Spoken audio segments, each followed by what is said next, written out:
Hey everybody, it's Rob Scheer, the founder of Comfort Cases, and it is so hard to believe that we are on season 5 of Fostering Change. You know, we've had some great guests in the past, and this season we have some more great guests. So please make sure you go over to YouTube, subscribe, or you can always find us on any of the podcast platforms, and that's Fostering Change. Well, you know what? I don't know about each and every one of you, but it has been a crazy start of fall. You know, I talk about this quite often, that fall is probably one of my favorite times of year. And it's because I absolutely love to see the change of the season. I love to see when the leaves fall off the trees where we live and the colors change. And, you know, for so many times, it truly does remind me of kids. And it reminds me of children because children change every single day. And as a father of 5, you know, my kids have gotten into the rhythm of school and, you know, really, you know, football season is here and, you know, so it's great. But you know what? I am so happy that I get to do another episode of Fostering Change. You know, every single time I say this to all of you, all the viewers, all the listeners, that, you know what? I think this is going to be my last season. And then all of a sudden, my producer will send me over a sheet of the next guest that we're going to have. And I just get so excited, just like I am for the next 2 guests that we're getting ready to have. You know, I truly do believe that it's the opportunity for each and every one of us to do something. And what you can do is support organizations that are truly building the foundation of your community. And by the way, I say it quite often, your community is not your zip code, it is our human race. And when you build the foundation for children who are in our system, I'm telling you something, you have actually invested in your future, my friends, because children who are in our foster care system, they will be our leaders for tomorrow. So my next guest believe that same thing. You know, they are from the All-Star Children's Foundation. So Kristin and Chelsea, welcome to Fostering Change. Thanks so much for having us. We're so excited. I'm so excited too. I want to jump right into this. Okay. So first of all, I'd like for you to let our viewers and listeners know what actually is the All-Star Children's Foundation. Yeah, so we are a nonprofit organization in Sarasota, Florida. We were founded by Dennis and Gracie McGillicuddy. They're local philanthropists with a lot of passion for children and children in foster care. We operate a campus of 6 independently licensed foster homes. The best way to think of it is really like a gated community for foster parents. And what really makes us unique is that we have an on-site pediatric mental health treatment and research facility where we have a multidisciplinary team of experts with advanced training in trauma and trauma-informed care. And our team works really closely with foster parents in the system to live out our mission, which really is to build brighter futures for children in foster care through innovation, science, and compassion. So essentially what we're trying to do really is just improve the experiences of and outcomes among children and families who have involvement in the child welfare system. Wow. You know, the fact is that the first thing it reminded me of is the Hershey School. Yes. We're familiar with Milton Hershey's school that he built, and that has just, so every year I go to their campus and I speak, and I'm all in awe about what Hershey's has done for the Hershey School. Do you guys have an actual school there as well? No, our kids go to community schools, but we have really close partnerships with those schools and are working with teachers on trauma-informed care and to really understand our population of kids and some of their needs and strengths. You know, the one thing that I will say to both, and I'd love to hear both of your answers on this, there's so many myths when it comes to children who are in our foster care system. And one of the major myths that we continue to hear is about how these kids are bad kids. And, you know, I try to remind people all the time, there's actually no such thing as a bad kid. It's a child who needs to be redirected. But what I see mostly is when I'm talking to people across the country about being foster parents, they're scared because of the trauma that they've dealt with. What do you both feel about that and the myths that we continue to keep seeing, reading, and hearing? I love that question because I think that's something we're super passionate about here at All Star.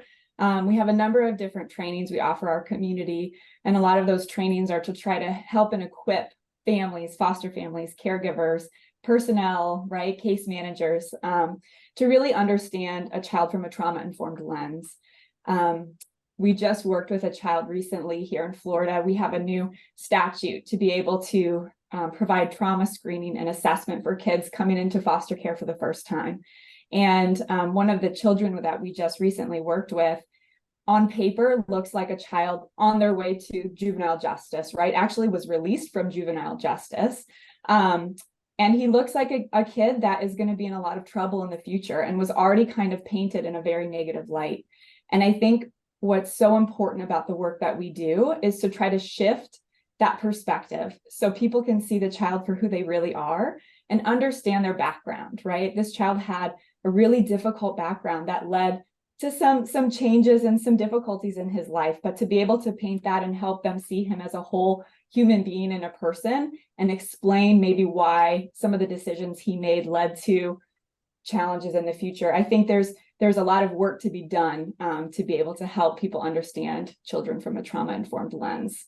Yeah, I have to agree with you on that, because, I see this quite often as where, people are making judgment calls based on a folder with documentation that's inside of there, instead of really sitting down and understanding, okay, now talking to this young boy or this young girl and seeing the decisions they've made, you got to look at the, not so many times when I hear stories and I talk to social workers or talk to kids who have aged out of the system, no one's ever sat down and talked to them and said, hey, you know what, why did you do this? And when you find out what they went through from utero to, let's even say 4, is enough to, any kid would do that, do you feel that so many times within our system that we wait too long, though, to start addressing those traumas? What would you say to that, Kristin? Yes, absolutely. I'm so glad you asked that question. So what we often see, so we have kids on our campus, but we also have a growing outpatient practice where we do a lot of assessment and treatment, is that kids often don't get to us until they're considered a problem, until they get in trouble at school or they disrupt a placement. And that for us is way too late. So we are really excited that Florida passed this new statute that every kid entering child welfare or out of home care is required to receive a trauma screen. And we're hoping that that will really help us get kids into the right services sooner, before it leads to them disrupting a placement or, getting suspended from school. And that we can really make that shift that Chelsea talked about, from this is a bad kid, there's something wrong with them, to what happened to them. Let's understand them based upon their history. Because when you start to look back and you really consider what these kids have been through, their behavior makes so much sense. And a lot of times, and Chelsea is just a really skilled clinician and has a lot of great examples of this from some recent kids she's worked with. The kids that come to see us sometimes feel like there's something really wrong with them. They don't understand that it's these things that have happened to them that have led to this. So we do a lot of education. We do a lot of work with them to help them understand their experience. And sometimes they can't say, I do this because of this. And that's our job, to really help them understand that and to help them see those intergenerational patterns. So when you grow up with a lot of chaos, a lot of change, neglect, you may not necessarily know that that's not how families should function, that that's not a healthy family. This is just a family to them in many cases. Yeah. So, if we can help them understand their experience, normalize it, let them know there's others out there who have been through similar things and we've helped them and we want to help you. That's really what we want to be doing. And we want to do that from the moment they enter. And let me tell you something. I was just, I was on a panel just recently, and somebody said to us, what states do we feel are really starting to change the needle? And by the way, I am 56 years old. I started in the system in 1979. I have not seen change. I have listened to everybody do this, but I will tell you, the state of Florida, and as much as I'm not going to sit here and talk any politics about the state of Florida, but the state of Florida, when it comes to child welfare, is a true example of where we're starting to see that needle move. And, the biggest issue, I've always said this, and I've been to almost every single state, talked about every single child welfare in the last 10 years, is that we do it also differently. We do it also differently. And, and I don't understand why we don't look at states like Florida. You guys were the very first ones to increase the age of when a child is actually aged out of the system, where you still receive financial support up to almost 26 years of age, where you were the first state that is truly, looking at this trauma informed. I truly believe that when a child enters the system, first of all, the trauma has started way before that, and we all know that. And I believe that every single child who enters the system immediately should start therapy, even if they sit there and say, there's nothing wrong with me. The problem is that they say that because it's been so normalized in their life as families. How do you feel about the fact that, the more and more we keep seeing, I listen to the way you have your campus set up, and you have foster parents who are living in a house. How many kids are in that house? It varies. We really look at the dynamics of the home. So we don't have a quota. We just work with our foster parents to identify what works for them. And if they have children, going through some transitions, some changes, and they really need some extra attention, we're not going to put more kids in that home. So it really depends. But our homes are large. They have about 5 bedrooms. So is this your way? And, I've been the first one to be very vocal. I've gotten, by the way, all of you who are getting ready to send me the emails, you've already sent them to me. I don't care what your opinion is. This is my opinion. And my opinion is the fact that we did a disservice when we said shut down group homes. And the reason I feel we did a disservice is because I am seeing children sleeping in offices because of the fact that, the state has mandated that there should not be group homes. Is this the way for Florida to get around that ridiculous law that states that group homes should not be, we shouldn't have them because you're actually putting parents in that house and the kids? Would you say that? I don't know that that's how it was developed. Actually, the campus started before that. Okay. Shift was made.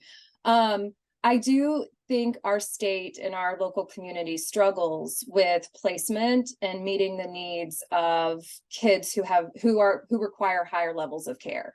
And we also have seen kids sleeping in offices. And that's not ideal either. So essentially our campus was developed to say, okay, most of the kids coming to us are coming straight from their homes, their families of origin. And what we're studying and looking at is if we got kids right when they entered foster care and we provided these services, these supports, these programs, could we create a lasting change?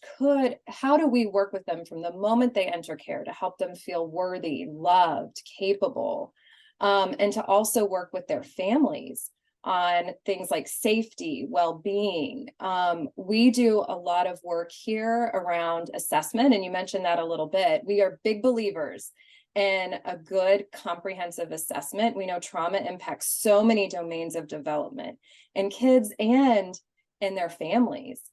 So we really push hard to look comprehensively at a situation and get kids and families into services and supports that are addressing the root cause of what's going on, Yeah. which in a lot of circumstances is trauma, it's mental illness, it's poverty, it's all those really complex issues. But that's why we were developed, really to figure out what works, from lived experience, to work with our kids, to talk with our kids, our families, our foster parents, and then communicate that knowledge to the local community and beyond.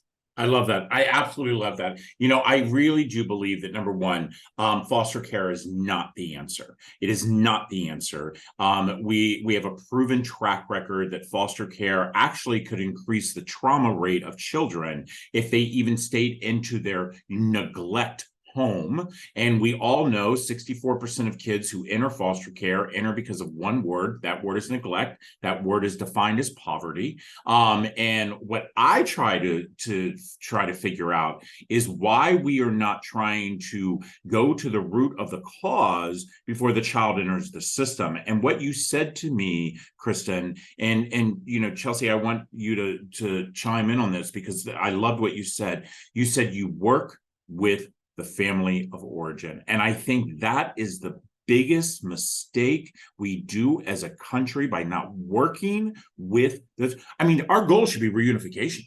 I mean, reunification should be the number one goal, you know, and how you get healthy reunification is that you bring everybody to the table and you work together as one collective group for what's the best for that child. Chelsea, you know, you've seen some success rates that I would assume with some kids. I'd love to hear, you know, how you feel about what I want to know after you come off mute is what I want to know is that how are the families of origin, how are they receptive to this? Yeah, and I think it's such an important question that's missed so often, I think, in services that are provided to children. And I would say here in particular, we're sometimes the first agency person right within the system that is able to reach out and make contact with those family members, whether it is, you know, a biological parent, a relative, whomever might be involved in this child's case. To be able to just bring them in from the beginning, right? We have something in Florida that's called comfort calls. And I think here at All Star, we try to really take that kind of to the next level, to be able to kind of bring everyone together, whether it's the foster family, the biological family, us here at All Star, the case managers, to really kind of team together as a unit and say like, hey, we're all in this together, trying to help this child meet permanency, right?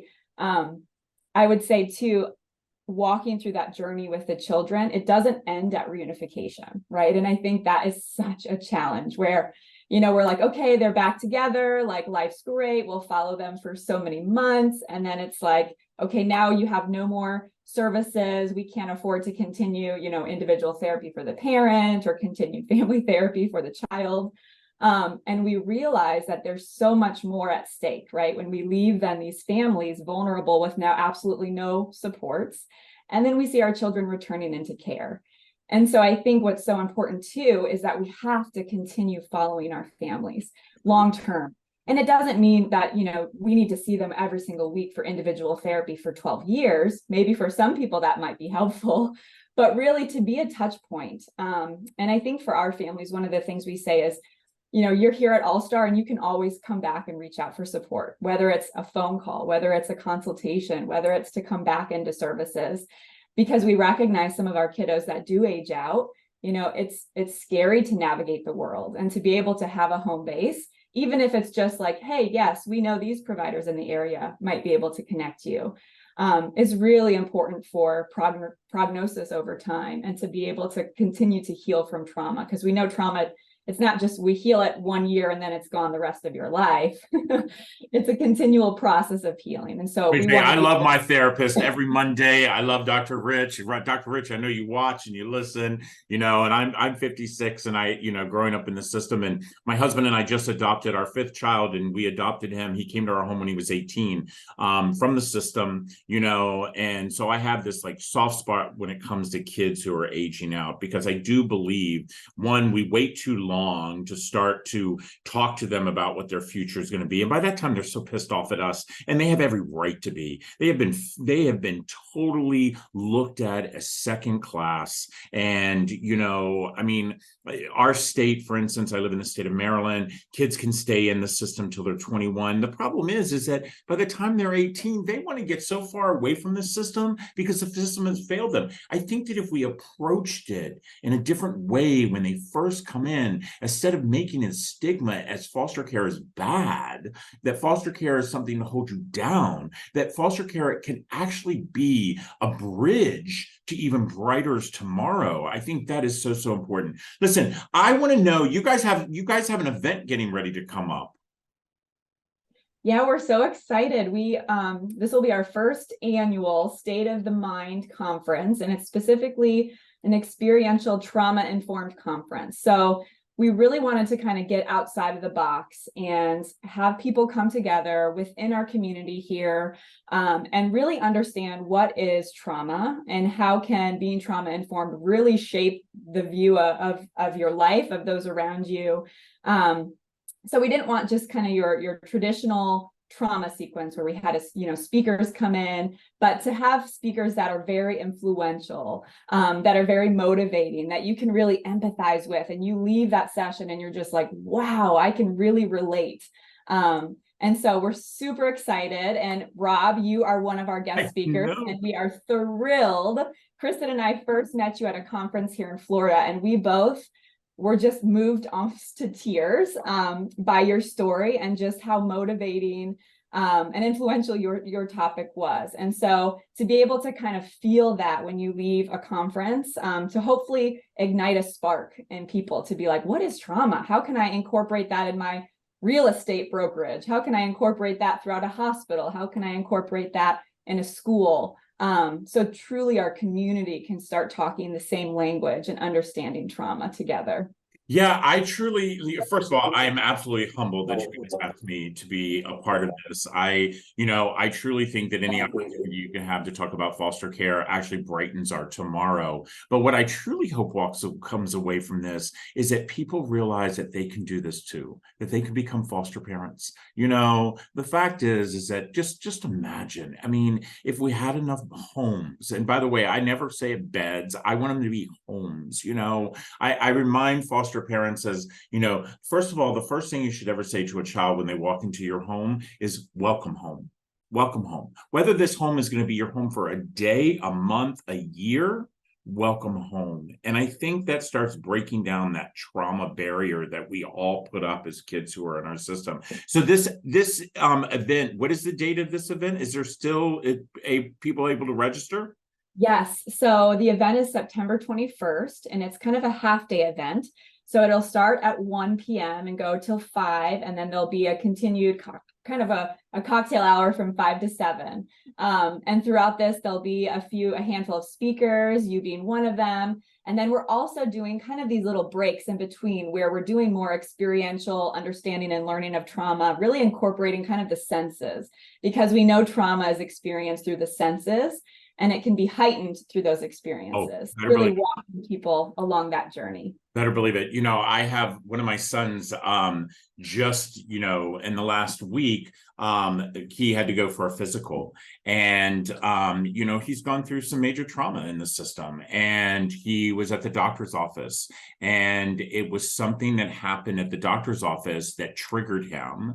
And fortunately, we've been able to, work with our kids throughout the years to know what was, and he said to me in the hallway, he said, Dad, he said, it was the way the blood pressure cuff went on him that just made him, it just triggered him. And people don't understand. There's so many things, whether it's the smell of something or the way somebody touches them, or, even the way somebody speaks to them can, let me tell you, I say it all the time. I'm 56 years old. I am the first one to admit that, trauma has never left my life. It's just how do you navigate through it? That's the key. That's the key. Listen, ladies, I love it. I love it. It's called the All-Star Children's Foundation. Listen, if you cannot make it to the seminar, I want you to do me a big favor. You know what? I talk about it all the time. Fall's my favorite time of year. My birthday's coming up not very soon after this will air. I'd love for you to do me a big favor. Do me a big favor. Go and donate. Donate. Let me tell you something. $5, $10, $20. It all adds up. And when you're able to actually change the life of a child, I've said this over and over again. The old people like me, we used to say, oh, invest in a child, you invest in their future. That is not true. It's a lie. It's a lie. It's a lie. You invest in a child, you invest in your future. Listen, Kristin and Chelsea, I can't wait to see you within a week or so. And thank you for all that you do, because I'm telling you something, once again, another model that needs to be duplicated throughout our country. It's got to start happening. These success things that I see that's happening in your state, we have got to start repeating it in other states. Because if not, we're going to continue to go around that hamster wheel and no change is going to be made. Listen, everybody, this is another amazing episode of Fostering Change. I say it all the time. I am the luckiest man in the world, not just because I'm a dad to 5 of the most amazing children, but I get to talk to some of the most amazing humans that I truly know are good humans. So do me a big favor. Go over to their website, All Star Children's Foundation, and open up your wallet, open up your heart, and do something. Donate. Take care, everybody. Thanks for tuning in to Fostering Change. You can actually watch a couple of episodes right here.